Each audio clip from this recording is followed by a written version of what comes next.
अरे सारा दिन क्या बस झाड़ू ही लगाती रहेगी मेरी खोपड़ी पर? एक तो गर्मी के मारे बुरा हाल है, ऊपर से करमजली ने पंखा भी बंद कर दिया। माँ जी बस हो ही गया, बस ये कूड़ा उठा लूं वरना पंखे की हवा से ये कचरा उड़ जाएगा। हाँ हाँ मुझे मत सिखा, जल्दी से काम निपटा और पंखा चालू कर। उफ कितनी गर्मी है। आय हाय हाय, एक तो बुढ़ापा और ऊपर से घुटनों का दर्द। मैंने झाड़ू लगा ली है माँ जी, लाइए आपके पैर दबा दूं। हाँ ठीक है, लेकिन पैर दबाने का बहाना बनाकर खाना बनाना मत भूल जाना। खाना बिल्कुल टाइम पर तैयार हो जाना चाहिए। जी जी माँ जी। चंदा को अपनी सास से इस तरह के ताने सुनने की आदत थी। चंदा की शादी राकेश से हुई थी, जो बिमला का बड़ा बेटा था। बिमला के 2 बच्चे थे, बड़ा राकेश और छोटी बेटी रंजना। रंजना की शादी राकेश से पहले ही हो चुकी थी। राकेश एक फैक्ट्री में क्लर्क था। बिमला अपनी बेटी रंजना से बहुत प्यार करती थी, जबकि उसकी बहू चंदा उसे फूटी आंख नहीं सुहाती थी, और ऐसा इसलिए भी था क्योंकि चंदा बहुत अमीर परिवार से नहीं थी।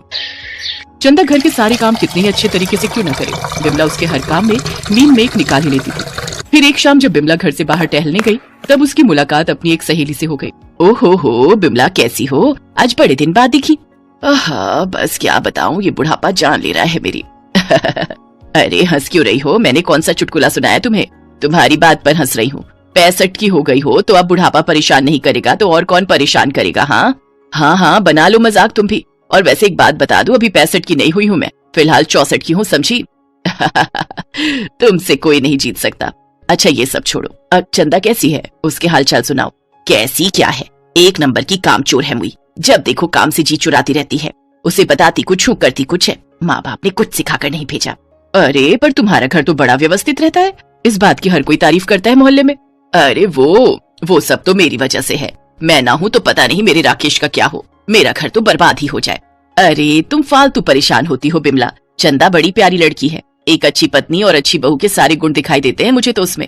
जाने दो, दूर के ढोल तो हमेशा सुहाने ही दिखते हैं, तुम क्या जानो उसकी असलियत। क्यों, ऐसा क्या हो गया, कुछ किया क्या उसने? अरे 1 नंबर की लालची है, मुझे तो लगता है कि उसकी नजर हमेशा मेरी पेंशन और मेरे गहनों पर ही लगी रहती है। पर तुम्हारी बात तो वो सारी चीजें उसकी और राकेश को ही मिलेंगी ना? कतई ना, वो लेकर ही क्या आई थी जो मैं उसे सब कुछ देकर जाऊं? मैंने तो सब सोच रखा है, मैं तो सारा जेवर और पैसा अपनी रंजना को दे जाऊंगी। चंदा चाहे बिमला की कितनी ही सेवा क्यों न कर ले, लेकिन बिमला के मन में उसके लिए जो कड़वाहट भरी हुई थी उसे खत्म कर पाना बड़ा मुश्किल था। फिर एक सुबह, माँ कहाँ हो माँ, देखो मैं आ गई। अरे रंजना आजा आजा मेरी प्यारी बिटिया, कितनी कमजोर हो गई है, ससुराल में अच्छा खाना नहीं मिलता क्या? बस माँ क्या बताऊँ, अब ससुराल में मायके जैसा सब कुछ कहाँ मिलता है। खैर मेरी छोड़ो, और ये बताओ तुम कैसी हो? कैसी होंगी बेटा, बस कट रही है। क्यों, ऐसा क्या हो गया, भाभी ने फिर कुछ किया क्या? अरे तू उसे छोड़ना और बता। कैसे छोड़ दूं, मेरी माँ का तो जीना हराम कर रखा है उसने। आप मुझे बताओ अब क्या किया उसने? रंजना के आते ही उन दोनों ने चंदा को जी भर कर कोसना शुरू कर दिया। तभी रंजना की आवाज सुनकर चंदा भी रसोई से बाहर आकर बोली, अरे रंजना दीदी कैसी हो आप? ठीक हूँ। जीजा जी नहीं आए? नहीं, वो बहुत बिजी रहते हैं तो नहीं आए। माँ वो असल में ये 2 दिनों के लिए शहर के बाहर गए हैं, एक जरूरी मीटिंग के लिए, तो सोचा कि अब 2 दिनों तक वहाँ अकेली क्या करूंगी, तो मैं आपके पास चली आई। बिल्कुल ठीक किया तूने, वैसे भी कितने दिन हो गए थे तुझे देखे हुए, तेरा जब जी करे तू आ जाए कर। अच्छा माँ अब बताओ क्या खिलाओगी? हाँ दीदी बताइए ना क्या खाएंगी, मैं अभी बना देती हूँ। मेरा तो मन पालक पनीर और पुलाव खाने का कर रहा है। अच्छी बात है माँ जी, मैं जरा बाजार जाकर पालक और पनीर ले आती हूँ। ठीक है, पर जरा जल्दी आना। इसके बाद चंदा पालक और पनीर लेने बाजार चली गई, और उसके जाते ही दोनों माँ बेटी ने फिर से उसकी बुराई शुरू कर दी। असल में रंजना अपनी माँ से 2 कदम आगे थी। वो जब भी मायके आती चंदा के खिलाफ अपनी माँ के खूब कान भरती थी। माँ याद है मेरी एक सहेली थी वो कनुप्रिया? हाँ वो कन्नू ना, याद है मुझे। क्या हुआ उसे? पिछले महीने शादी थी उसकी, पता है उसके पापा ने दहेज में काट दी है उसे। अच्छा, पर उसके पापा तो किसान थे ना? माँ देखो, देने की ना नियत होनी चाहिए, आदमी का मन है तो वो उधार लेके या कैसे भी करके अपनी बेटी की जरूरत का सामान तो दे ही सकता है। अब हर आदमी आपके समधी के जैसा कंजूस तो नहीं होता ना। चंदा ने बिमला की दुखती रग छेड़ दी थी।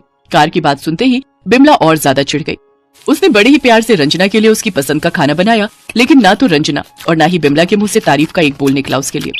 इन 2 दिनों में चंदा के लिए घर का काम कुछ ज्यादा ही बढ़ गया, और फिर जब रंजना अपने ससुराल वापस जाने लगी तो बिमला ने उसके हाथ में अपने सोने के कुंडल रख दिए।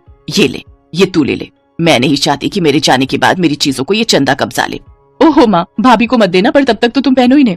अरे ना, इस बुढ़ापे में अब ये शौक कहाँ रहे, इन्हें तू ही रख। और सुन, जरा जल्दी जल्दी आती रहा कर, धीरे धीरे मैं अपने सारे जेवर और पेंशन भी तेरे नाम कर जाऊंगी।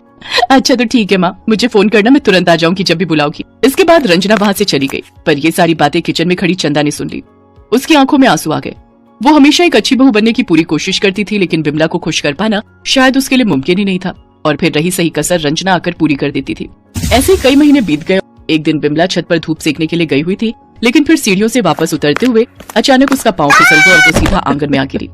नीचे गिरते ही बिमला बेसुध सी होने लगी और उसके सिर से बहुत खून भी निकल रहा था। बिमला की ऐसी हालत देखकर चंदा घबरा गई। उसने फौरन राकेश को फोन किया, लेकिन उस वक्त राकेश का फोन स्विच ऑफ आ रहा था। चंदा ने हिम्मत बांधी और सबसे पहले उसने बिमला को बिठाकर उसके सिर पर पट्टी बांधी और फिर बाहर से ऑटो बुलाकर बिमला को खुद अस्पताल लेकर गई। तेरे पास तो फूटी कौड़ी भी नहीं होगी तो मेरा इलाज कैसे कराएगी? राकेश को बुला जल्दी। माँ जी, उनका फोन स्विच ऑफ जा रहा है और वो फिलहाल शहर में है भी नहीं, ऑफिस के काम से बाहर गए हैं।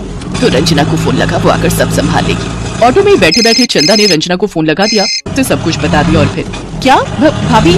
हेलो हेलो, हाँ तुम्हारी आवाज नहीं आ रही भाभी। ओफो, कुछ सुनाई नहीं दे रहा। रंजना ने ऐसा कहकर फोन काट दिया। चंदा का फोन लाउड स्पीकर पर था और चंदा और बिमला को रंजना की आवाज साफ साफ सुनाई दे रही थी। दोनों को समझती देर नहीं लगी कि चंदा फोन पर आवाज न आने का बहाना बना रही थी। बिमला से अब कुछ कहते नहीं बन रहा था, लेकिन चंदा ने हिम्मत नहीं हारी। वो जैसे ही बिमला को अस्पताल लेकर पहुंची तो डॉक्टर ने बिमला की फौरन सर्जरी करने की बात कही और इसके लिए तुरंत 2 लाख रुपए अस्पताल में जमा करवाने थे। बिमला के कहने पर चंदा ने फिर से रंजना को फोन लगाया, लेकिन अब रंजना का फोन भी स्विच ऑफ जा रहा था। फिर पूरे 2 घंटों के बाद चंदा जी, अच्छा हुआ जो आप इन्हें सही वक्त पर ले आई और सही वक्त पर इनकी सर्जरी भी हो गई। अब ये बिल्कुल ठीक है। डॉक्टर साहब, मेरा बेटा कल तक आ जाएगा, तब मैं आपके सारे पैसे चुका दूंगी। पर हॉस्पिटल का बिल तो क्लियर हो चुका है। आप ज्यादा स्ट्रेस मत लीजिए और आराम कीजिए। ठीक है, आपकी बहू बहुत समझदार है। मुझे विश्वास है कि उनकी देखरेख में आप बहुत जल्दी ठीक हो जाएंगे। बिमला को समझ नहीं आ रहा था कि चंदा के पास आखिर इतने पैसे कहाँ से आए। तभी उसकी नजर चंदा के सूने गले और सूने हाथों पर पड़ी, जहाँ न तो मंगलसूत्र था और न ही उसके पापा के दिए हुए सोने के कंगन। बिमला सब कुछ समझ गई। वो मनी मन अपने किए पर पछता रही थी, लेकिन वो ये भी जानती थी कि अब आगे उसे क्या करना है और क्या नहीं। अरे तू चिंता मत कर, शाम को दामाद जी से कहना ऑफिस जाते समय यहाँ होते जाएंगे। मैं कढ़ी चावल बनाकर रखूंगी, तू रात में कुछ मत बनाना। तेरा कढ़ी चावल खाने का मन है तो आज तू माँ के हाथों की कढ़ी चावल ही खाना, ठीक है? सुनो जी, रवि के पापा, जरा जाओ तो जाकर बाजार से 2 किलो खट्टा मट्ठा या फिर वो ना मिले तो दही ले आओ। प्रेरणा के घर शाम को कढ़ी चावल बनाकर भेजने हैं। दामाद जी आएंगे तो ले जाएंगे। राजरानी, कभी कभी उपासना बहू की पसंद का भी कुछ बना लिया करो। ये मत भूलो, बेटी के साथ साथ तुम्हारी बहू भी गर्भवती है। कल उपासना बहू ने भरवा बैगन तुमसे पूछा था बनाने के लिए, तो तुमने बोल दिया कि कोई और सब्जी बना लो, तुम्हें भरवा बैगन नहीं पसंद। बस बस बहुत हो गई बहू की तरफदारी। मुझे पता है बहुओं को कितनी छूट देनी चाहिए और कितनी नहीं। ज्यादा सिर पर चढ़ाऊंगी ना तो मेरे लिए ही गलत होगा। अब जाओ और जाकर जो कहा है वो ले आओ। कढ़ी चावल बनाने में बहुत समय लगता है, अभी शुरू करूंगी तब जाकर दामाद जी के आने तक बना पाऊंगी। तुम्हें समझाना बेकार है, वक्त ही तुम्हें समझाएगा। उपासना की सास राज रानी को समझाना सचमुच किसी के बस की बात नहीं थी। राज रानी की बहू उपासना के साथ साथ उसकी बेटी प्रेरणा भी मां बनने वाली थी। बहू और बेटी दोनों गर्भवती थी, पर राज रानी अपनी बहू उपासना की तरफ बिल्कुल भी ध्यान नहीं देती थी। उसे तो बस अपनी बेटी की सारी इच्छाएं पूरी करनी होती थी। इसी बात को लेकर उपासना का मन हमेशा दुखी रहता था। वो बहुत ही सीधी साधी एक साधारण परिवार से आई हुई थी। उसने कभी बड़ों के आगे जवाब देना नहीं सीखा था। इसी बात का फायदा राज रानी उठा रही थी। एक दिन राज रानी बाजार से आई तो उसके हाथ में ढेर सारा सामान था। उपासना बहू, जरा 1 गिलास ठंडा पानी लेकर आ, आज तो मैं बहुत थक गई। ये लीजिए माँ जी, आपने बहुत समय लगा दिया बाजार में। मुझे तो चिंता हो रही थी, आपका मोबाइल भी स्विच ऑफ आ रहा था। मैंने कई बार फोन मिलाया। मेरी चिंता मत करा कर, अब बेटी माँ बनने वाली है तो मुझे तो 100 काम है। अभी चच्चा के लिए सामान लाई हूँ, फिर बच्चा हो जाएगा तब उसके लिए नामकरण का ढेरों सामान लाना पड़ेगा। अब तो काम ही काम है तो बाजार आना जाना लगा ही रहेगा।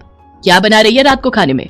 एक काम कर, फ्रिज में भिंडी रखी है, वही बना ले। माँ जी, मैंने तो मटर पनीर की सब्जी और सूखी अरबी बनाई है। वो आज सूखी अरबी खाने का मन हो रहा था तो सब्जी वाले से ले ली थी। किसने कहा था 2-2 सब्जियां बनाने के लिए? कितनी महंगाई है, खाली भिंडी से काम नहीं चलता जो अलग अलग सब्जियां बनाई जा रही है। तेरे तो जीभ के चटकारे ही पूरे नहीं होते। आज बना ली, अब कल से जो मैं कहूंगी वही बनेगा। पता नहीं आजकल की बहुएं अपनी मनमानी क्यों करती हैं।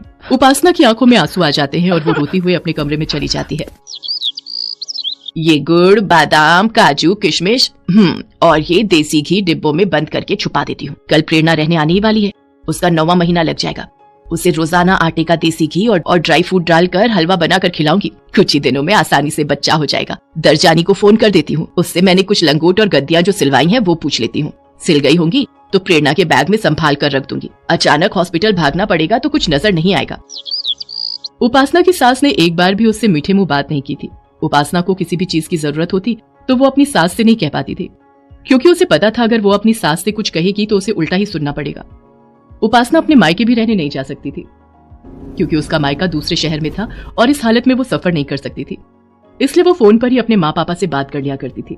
पर वो कभी भी अपना दुख अपने माँ बाप को नहीं कहती थी। वो फोन पर हमेशा हंसती रहती थी। अगले दिन प्रेरणा मायके रहने आ जाती है और राजरानी अपनी बेटी की सेवा में लग जाती है।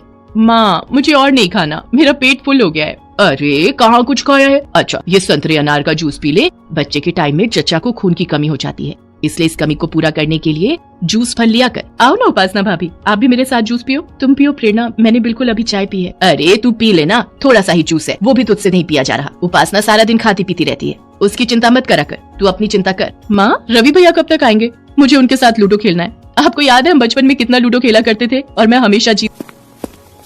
प्रेरणा, अब तुम्हारी उपासना भाभी मुझे हरा देती है। पता नहीं मैं तुम दोनों से लूडो में बिल्कुल नहीं जीत पाता। अरे आप आ गए भैया, कैसे हो? मैं तो बिल्कुल ठीक हूँ। और तू सुना, तू कैसी है?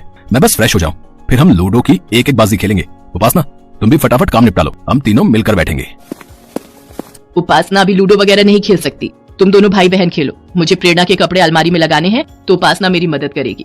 राजरानी उपासना से काम करवाने का कोई न कोई बहाना ढूंढ ही लेती थी। उसे तो बस यही चिंता रहती थी कि उसकी गर्भवती बेटी खुश रहे। गर्भवती बहू से उसे कोई मतलब नहीं था। ऐसे ही कुछ दिन बीत जाते हैं। राजरानी प्रेरणा का बहुत ख्याल रखती थी। प्रेरणा और उपासना दोनों की डिलीवरी का समय नजदीक ही था। कब बच्चा हो जाए किसी को नहीं पता। एक दिन घर पर कोई नहीं था, रवि ऑफिस में था। उपासना की सास राजरानी और ससुर ज्ञानचंद भी किसी जरूरी काम से बैंक गए हुए थे। अचानक पीछे से प्रेरणा को लेबर पेन शुरू हो जाता है। भाभी, भाभी मुझे बहुत तेज दर्द हो रहा है। लगता है मेरे लेबर पेन शुरू हो गए हैं। हे भगवान, अब मैं क्या करूं? मुझे ही प्रेरणा को हॉस्पिटल ले जाना होगा। प्रेरणा, तुम चिंता मत करो, मैं रोड से किसी ऑटो वाले को बुलाकर लाती हूँ। प्रेरणा खुद इस हालत में नहीं थी कि तेजी से चल सके, पर वो हिम्मत करके किसी तरह ऑटो वाले को रोकती है और प्रेरणा को ऑटो में हॉस्पिटल लेकर जाती है।